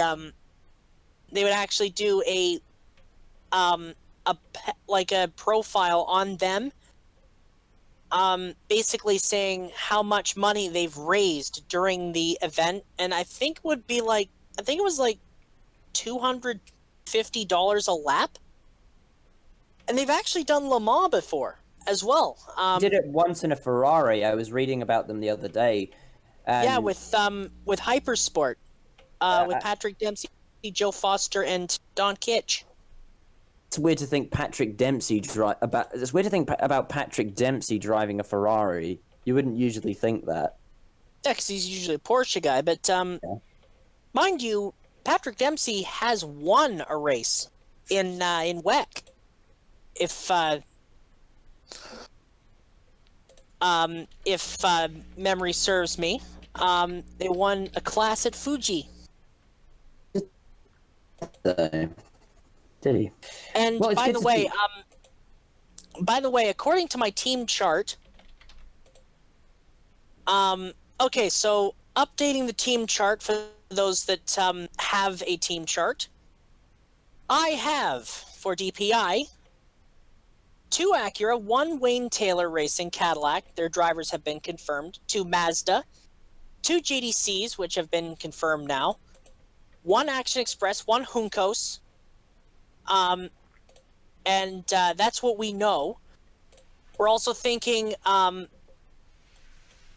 perhaps 1 to 3 customer Mazdas and those two Nissan Legiers. We don't know about those. Oh, the thing with Mazda is they won't. That will be complicated for them next year. So I reckon that the two factory Mazdas that we've come to see over the past few seasons, they'll actually become customer Mazdas because Yost are leaving after Sebring. So Yep. the fate of those Mazdas is still sort of not exactly clear. Multimatic's actually taken that has actually taken that over. Okay. What's actually rather interesting is, and we didn't mention it here, but I'm going to mention it now, is LMP2 is going to be on a rise with no less than 8 cars on the grid from 2019. Those being the 2 PR1 Matheson Acuras, the Performance Tech 1,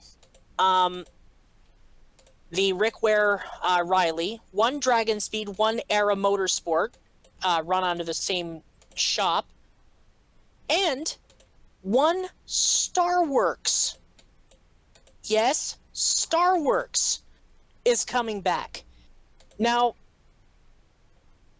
apparently, the deal was that Starworks will be coming back with an LMP2 Orica 07. With one of their drivers, of course, being everybody's favorite Scotsman, it being Razzle Dazzle time. My favourite Scotsman's Jackie Stewart. Well, everyone's favorite active Scotsman. Jackie Stewart's still alive. He's not racing anymore. He might just. Well, no. The Rolex 24 has been so mental over the past few years about who's going to be in the race and who's not that I remember a few people have said this before, that Jackie Stewart might, who knows, Jackie Stewart might dust off his helmet and end up in a DPR or GT or a GTD or something. You never know with these things. That would be funny. You never know. I think the last time he raced was, what, 1978? Maybe, well, I'm not sure. 1973, I believe. Well, 1973, yes, but he did drive a Formula One car at Brands Hatch. Oh, he did. I think in a non-championship race in 1978. No, he didn't race it. He did.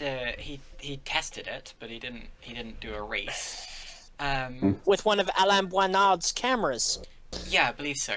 But Mounted to the roll hoop. there was talk about him doing a DTM race at some point, but he turned that down. Anyway, we should probably move on to the next. And also, P2 is. I got P2 here. I've got 9 cars. The ones we already know about in GTLM. And a 22nd car on the grid. From my projections for GTD, and Caitlin has news on that one. Oh, sorry. Okay. Right. Yeah. Grasser Racing are making their first full-time IMSA campaign in 2020. Grasser will be supporting gear, girl empowerment around racing, who will be fielding Catherine Legg and Christina Nielsen in the 19 Lamborghini. It's unclear who the endurance co-driver or co-drivers will be, though Bia Figueiredo is linked to the new team.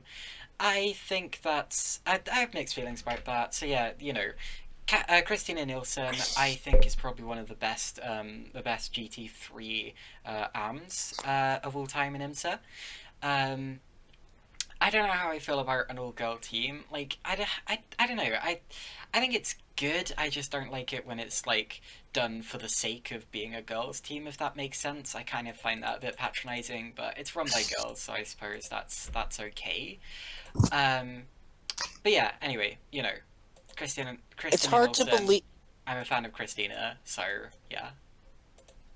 It's hard to picture Christina Nielsen as an am.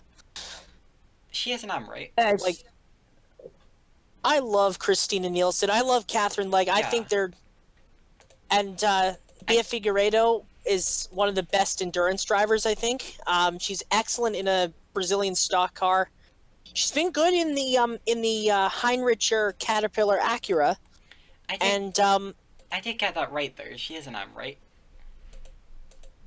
Yeah, she's an am. She's a silver driver. Okay, phew. Oh, that means pro. Yeah. Okay, sorry. I have a prediction about who one of the other co-drivers could be for Grasser Racing. Go ahead. Now, a lot of... If you say Carmen Jorda, I'm canceling the show right now. It's not Carmen Jorda. It depends, and this probably won't be a full-time co-driver campaign, if that makes sense. But a lot of components will have to fall into place for this to work, and I think that one of the other co-drivers for that Grasser Racing Lamborghini could be Simona Di Silvestro. Now, the thing I say, the reason I say a lot of components will need to fall into place is we need to consider what, you know, Porsche would say to one of their drivers driving a Lamborghini. Well, and that's the only problem I see you say that, but remember this.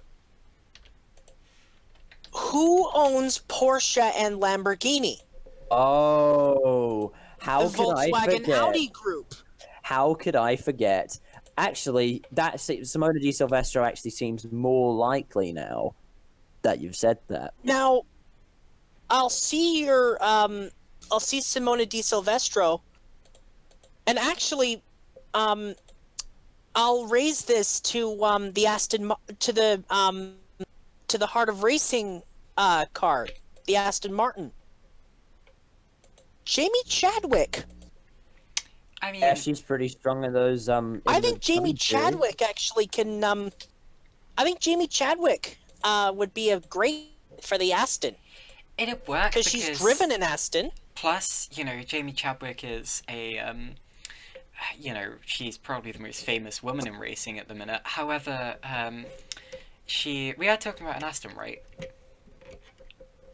Yes, and she's won in an. She won the Aston. She won the British GT. She won at the Nürburgring. Yeah, and she won British GT in 2015, driving an Aston, becoming the first female to win a championship overall in car racing, I believe, or at least like major car racing, that is. So, yeah, that could definitely happen. Anyway, And yeah. yeah, what was I gonna say? Just trying to think if there's any more IMSA news. You can chuck it in miscellaneous because we also have some WEC news. We do, and yeah, you do that one, Jack. Yeah, I totally stole your headline. I know. Sorry. I was gonna say, I was just like, you know what? Okay, you can have that, but I'll take this one. So, MTech and BMW are going their separate ways at the start of 2020. So, MTech, they've been running the BMWs, so they've run both the 3 Series and the 4 Series in DTM. And in the WEC, they of course became famous running the Thick Mate GTE, and that was very much loved. And well, they were one of only 2 teams in the world actually that run that BMW, apart from Rahal Lanigan in the IMSA Championship. So, but yes, they have split way. They've gone their separate ways with BMW, and now MTech are looking for options within the WEC, and will most likely be racing under a different name, so not MTech. The organization will come back in with a new name, and they're saying that there's opportunities. They're looking for opportunities in all classes, so we might even see MTech running an LMP2 car, a GTM car, or if outside chance, maybe a hypercar or something. I'm not entirely sure, but yes, whatever the case. What? The car? That's a GT Hub reference. That was very British. What? Jack? Right. What? What? Nani? Nani? But whatever the case, MTech and BMW have gone their separate ways, and we don't know what MTech are doing, which is interesting because MTech are quite prominent. So we'll have to see how that plays out. But whatever the case, we also have some NASCAR news. Yes, and this one has a bit of explaining. Controversy clouded this season ending for 100, but not in the way you would expect. This was between the teams that would ordinarily run toward the back of the grid.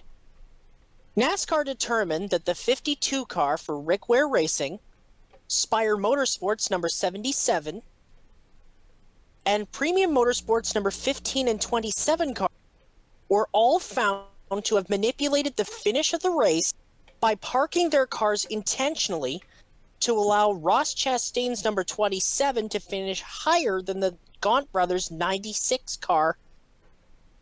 Chastain developed a problem late in the race which would drop him behind the 96 team in the, quote, non-charter team points.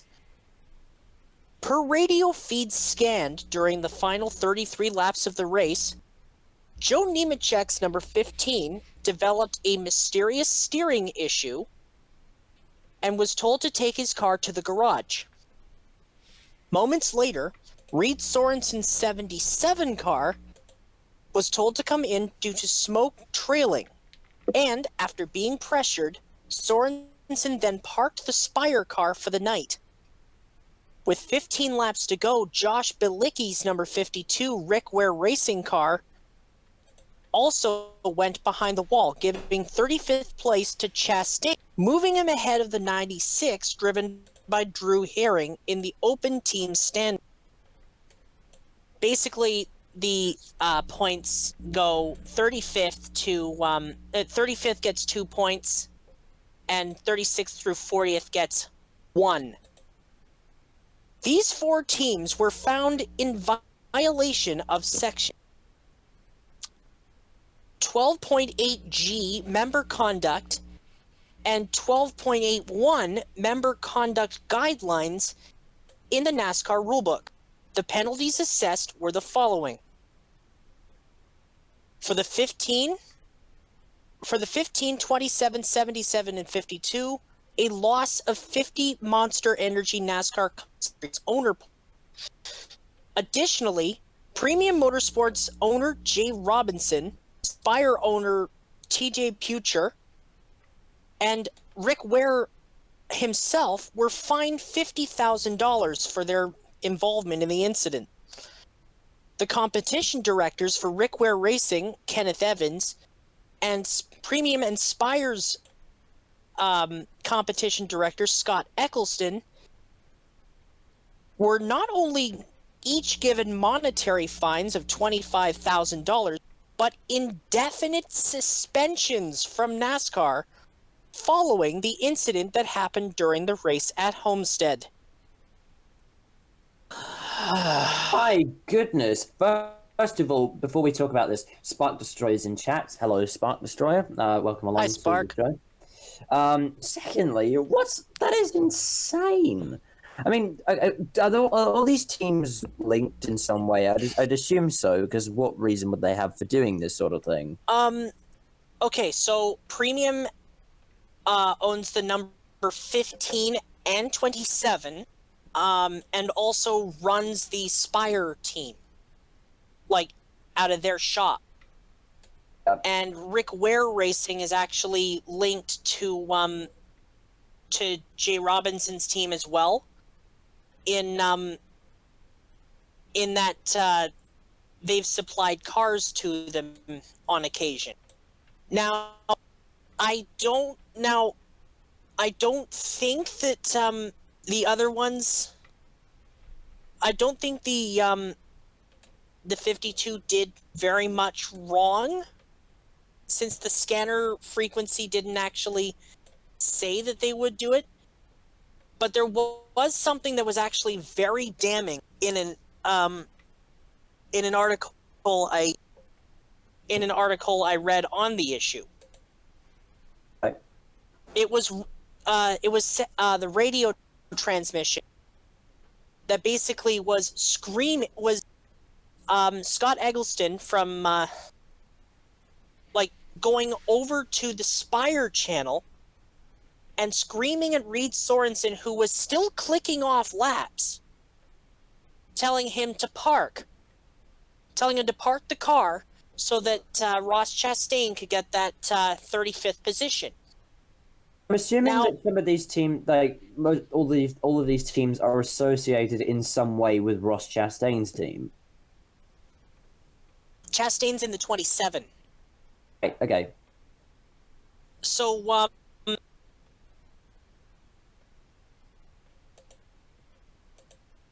basically, the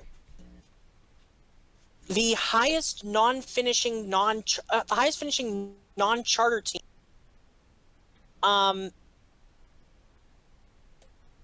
is now the number 96. Gaunt Brothers Racing Toyota. Now, they were a part-time team in the series this year, and apparently there is a difference of $150,000 between the top and second place in the in terms of the non-charter teams. Personally, I think this is what I'm gonna say. This is what infuriates me about this charter system. You have these teams like Spire, and yes, they won at Daytona. They won at Daytona back in July. But you have teams like Premium, and I'm sorry to say Rick Ware. They come in, they have too many of these cars, and they've basically bought charters. Like, Rick Ware next year is going to have 3 teams in 2020. 3 charters. The 77 was basically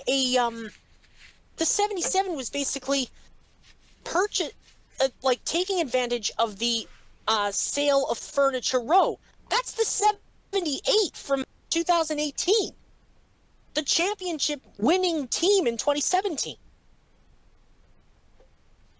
Now, and they're basically starting parks for the most part. Like, credit where they're due, I like the small teams. But, and I said this to Rob Kaufman on Twitter.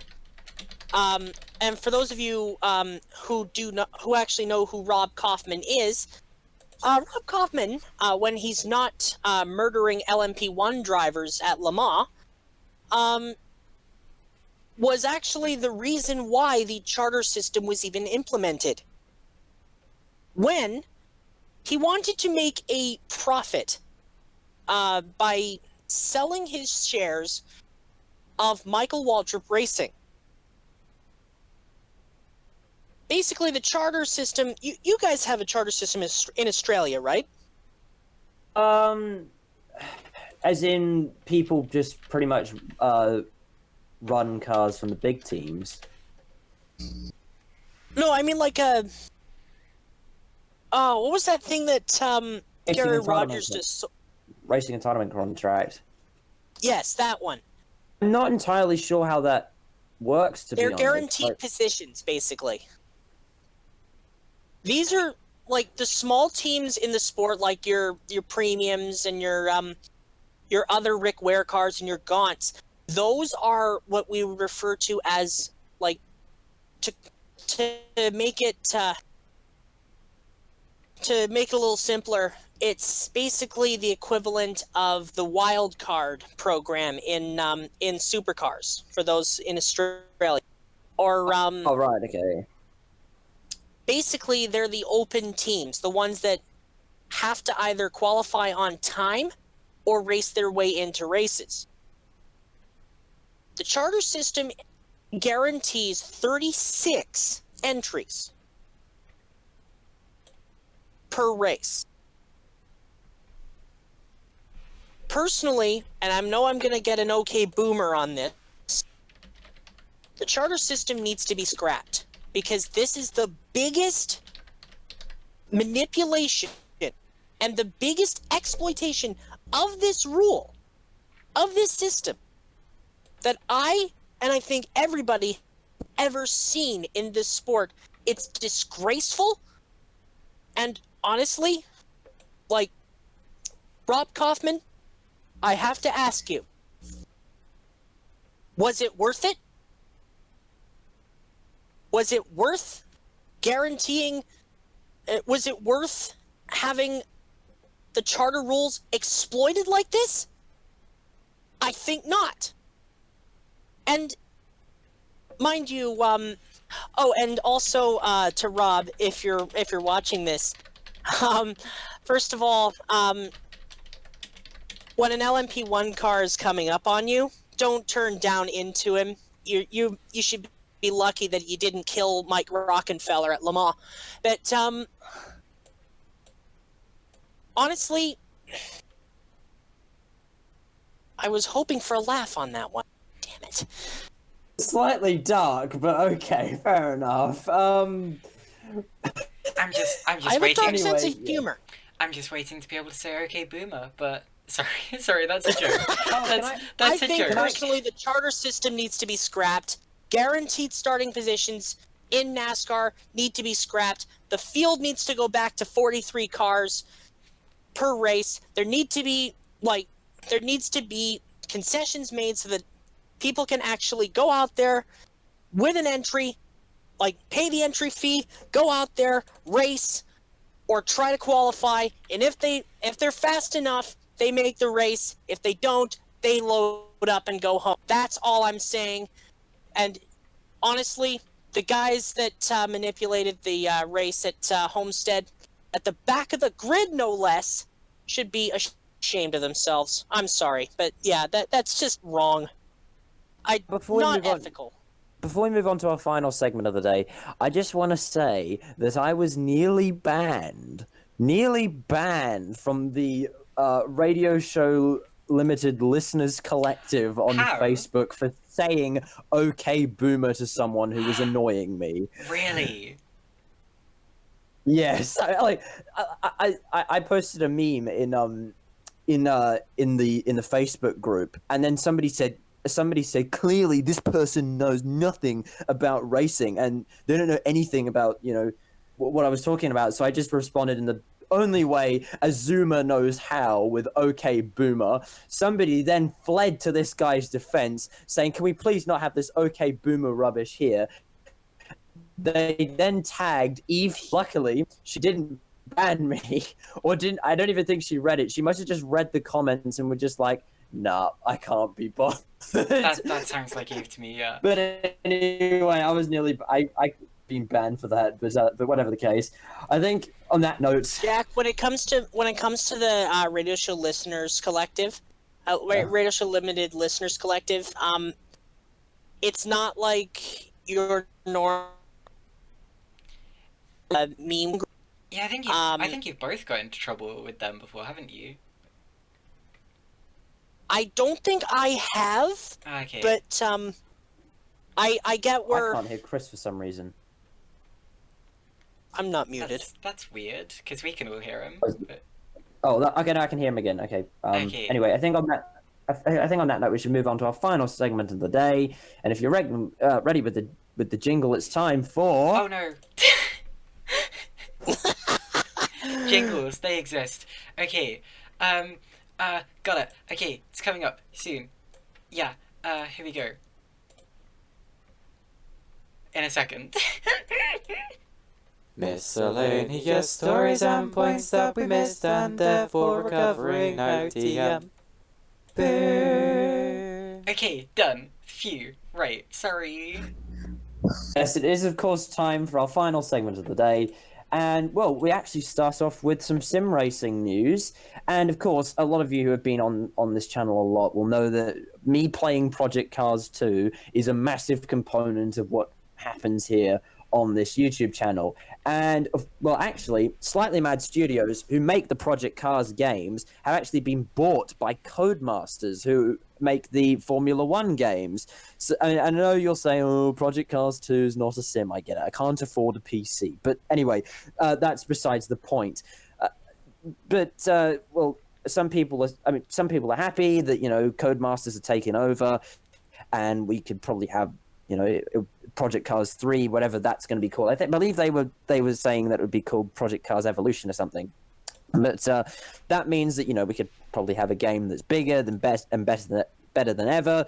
But then some other people are sad that the IMSA. Sorry? Is that the one that's officially licensed by IMSA? It's officially licensed by Indycar. So it has the 2017 cars in it, but anyway, as I was saying, some people are sad that another independent game studio has fallen by the wayside and have been bought out by Codemasters. But whatever the case, as long as we're getting Project Cars games and they're good, I'm happy. But they're not good. And that's just sort of. Oh, I get it. I can't. It's not our factor. I understand. I can't afford a PC. It's the best thing we can get on console. Anyway. I'm actually a bit on the fence with this. Because on the one hand, Project Cars is actually a pretty good series. And Codemasters has actually developed a... Well...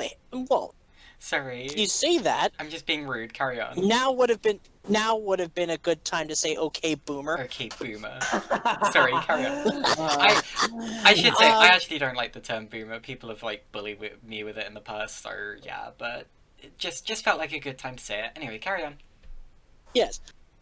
I'm not Boomer Esiason, but, anyway, and Codemasters has a history of, making excellent racing products. Oh, really? For instance, the Toka series. Yeah, Some of the best racing games I have ever personally played. And well before their time, definitely. I just think, their F1 endeavors certainly have been dodgy, to say the least. No. Okay, I disagree with that. They're riddled with problems, those F1 ones. If you're saying F1 2014, Codemasters a few years ago, the F1 games really weren't that great. But in the last few years, they are fantastic. They're not personally my cup of tea, the Formula One games, but they're so much better than they used to be, and they actually are really, really good games. Watching people play them on YouTube, you just can't go 30 minutes without encountering some kind of world-shattering glitch. But anyway, whatever the case. Or stuttering. It's not like the aliens that you used to get on F1 2012. The single player career is actually really good. The F1's so the online is a lot better than it used to be. So much better than it used to be. There used to be cars flying all the time. Now it's a lot better than it used to be. You cannot compare F1 2012 to F1 2019. They are completely different games. They've come so far since then. I commend Codemasters. Well, also, you figure, Codemasters was the first one to have realistic crash physics. No. In their touring car games. Oh, okay, phew. I was gonna say, the crash physics in the F1 games are not realistic by any means, but... No, I mean in the grand scheme of things, they were the first ones to have realistic crash physics. For instance... In the Toka series, say you're driving as, Alan, as John Cleland, you punt, Jason Plato's Renault, as I have done. And declare that man's an animal. I'm going for... Man's an animal. But, yeah, well... And like the front windscreen would shatter. Like it actually had broken glass. Like the windscreens would actually shatter. It was far ahead of its time, yeah. But the fact is, Yeah. I think really you get much better value for money for, firstly, a PC, and secondly, R Factor 2. I still contend that R Factor 2 is the best sim as an overall package. I love iRacing. Okay, R Factor. Okay, I love iRacing. I've got iRacing. It's just really expensive, and as an overall package, R Factor 2 trumps it. So yeah. The thing is though, right? For most of us racing, like for a lot of people racing on consoles, Don't race on a console. I know, but like a lot of the people that can't get a PC and who have a console, Project Cars 2, one of the best, if not the best sim that we can get our hands on, other than maybe Assetto Corsa. So I commend Slightly Man Studios on their efforts. They've actually created a really, really I mean, people say, oh no, Project Cars 2 is rubbish. It depends on how you use Project Cars 2. If you are racing in leagues like OzNZ combined, like I do all the time, name up, by the way. Nice name drop. It's really, really fantastic, and the community can be really good. Obviously, don't race in public lobbies, because it's try to keep public lobby racing to a minimum, because it's not particularly enjoyable, because there are some people that can't drive. So, I mean, it depends on how you use games like this, and I commend Slightly Mad Studios and Codemasters for doing well on games like the F1 games and Project Cars 2 and Project Cars for that matter, because they give console racers an actual good racing experience. And the second game is actually a vast improvement over the first one. Oh, absolutely, by far and away. Project Cars 2 is 100 times better than Project Cars 1.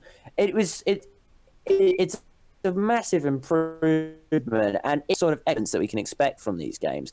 Expect the third iteration of the Project Cars series to be another leap forward, and if that is the case, it should be a really, really good game. Anyway, I feel like we've talked enough about sim racing. We need to talk about the Asian Le Mans series. What's going on there? Well, they will be running at Suzuka next year. According to Daily Sports Car, pick that name up, it will be the first ever visit for an ACO race at Suzuka, at the Suzuka circuit.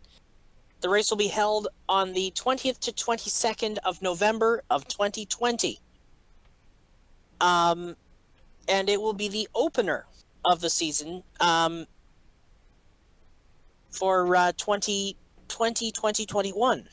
So I'm definitely looking forward to that, genuinely. Should be good. The last time they ran there was oh, actually wait. They've never raced in Japan. What? Japan. They've never raced in Japan. I'm old, and they've never raced in Suzuka before. No ACO event has ever raced there. I reckon Suzuka will be a great sports car track. Oh, we've already proved that it is. Judging by the GT racing there, but anyway. It's already proved to be. We actually do have some other GT racing news, because Grove Racing will be stepping up to the GT3 class at the Bathurst 12 Hour. So I'm assuming they'll be running Porsches in GT3. They will be. Yes. And the drivers, I believe, have been announced. As Stephen Grove, Brenton Grove, and Ben Barker. That doesn't surprise me in the slightest. They were pretty much the exact drivers I thought they were going to be driving that car. I mean, who else would drive them, really? But yeah, if they can run a GT3 car as well as they run a Carrera Cup car, then expect them to actually be quite competitive. Now, are they going to be racing a Pro-Am or Pro? I believe they're going to be running in Pro-Am. Just going to check here. If they are in Pro-Am, Yeah, Pro-Am. Well, actually, you know what? Early prediction for Bathurst next year.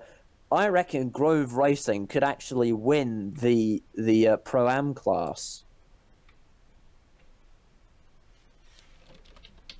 Yeah, and they have a GT3 car that they can run because they ran it in the Motorsport games.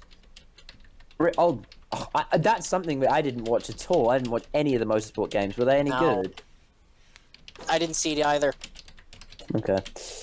Anyway, we have some Volkswagen news. Yes, Volkswagen have announced... I'm going to do this quickly. Volkswagen has announced recently that they are pulling out of all internal combustion racing series in favor of electric racing, affecting its TCR and WRC programs. And may I add, this is the biggest mistake that Volkswagen has and will make. Because Apart from Dieselgate, because that was a no, pretty this is big basically just a PR exercise. Well, It's basically just a PR exercise for the trying to make amends for Dieselgate. It's nothing more. Well, actually, I actually argue against that because Volkswagen, they're doing the same sort of thing with their road cars because they're saying that the new IDR3, which is sort of like a Golf-sized electric car, they're saying that is going to be the new, it's going to be as revolutionary as the original Golf GTI or just the original Golf or the Beetle. That's how seriously they're taking it. In other news on the TCR thing, they will still continue to help out the customers of the customers who have bought the Volkswagen Golf TCR car. So they're giving them a little bit of support, but there won't be any factory Volkswagens racing in touring cars or anything like that. So that's well, I mean, it's big. It's pretty big news for Volkswagen actually. And whether it will work in there, I don't think this will. It might work from a road car standpoint, but from a motorsport standpoint, pulling out of all internal combustion racing, don't think that's a good idea. But It's anyway. a terrible idea.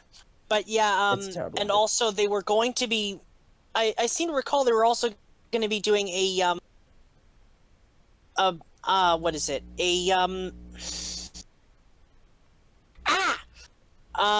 The first time I haven't, I've forgotten how to speak today. So, there's that.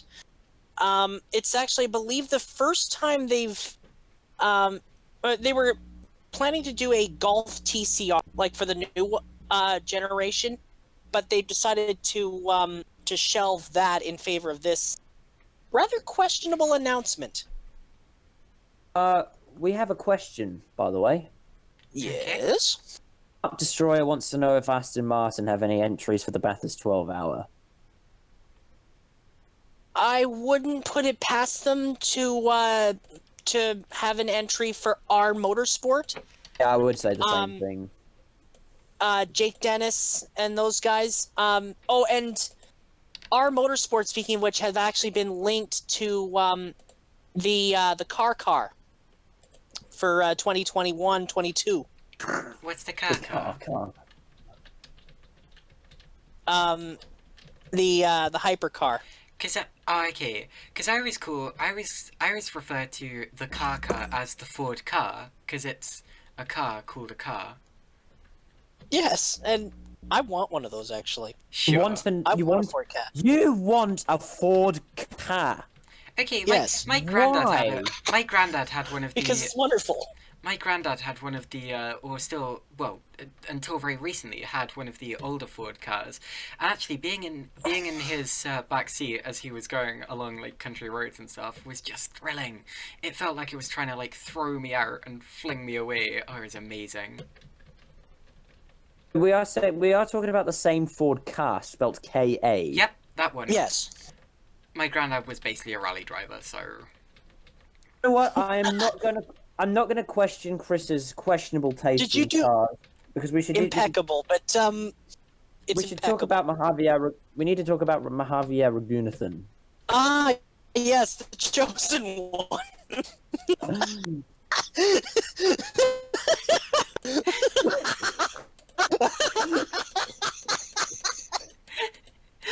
You killed Chris. Caitlin, you may have to. You may have to take over this one. So, the Happy Ragunathan, who has become a bit of a meme for being the slowest driver in Formula 2 history, has reached his point limit, his penalty point limit, again for the second time this season, but has been let off because it's the final race. You have to turn the wheel. Yeah, I mean, Maldonado is clapping his hands right now. this is the same Mahavir Ragunathan who, first of all, did too many laps at Bahrain because he didn't see the checkered flag, then went straight on into a runoff error at Azerbaijan and forgot how to turn his steering wheel while trying to get back on the road. Punted Jack Aitken into the barriers at Monaco. Passed something like I think he got something like 3 separate penalties for passing under the safety car or virtual safety car at Paul Ricard. Got banned from the Red Bull ring, and now has continued to pick up penalty points despite admittedly scoring 1 real point in the race at Monza. And yeah, indeed, finished 10th in race 1 at Monza somehow.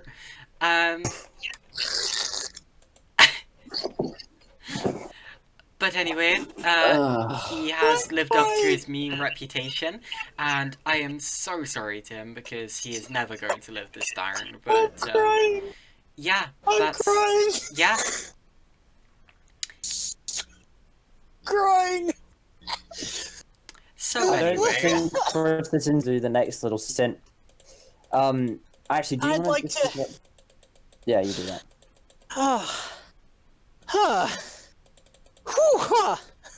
Okay then. are you okay, Chris? Yes. This one actually makes me very proud. Amna Al-Kabazi, Yay! has become, she's wonderful, has become the first female from the United Arab Emirates to win an FIA-sanctioned single-seater race. The first time a female has stood on a podium during an F1 weekend since Vicky Butler Henderson won a British GT support race at Silverstone in 2004. Now, I've followed her all season. She races in Italian F4. She won the Formula 4 race this morning at Abu Dhabi, and I'd like to see her progress up the ladder.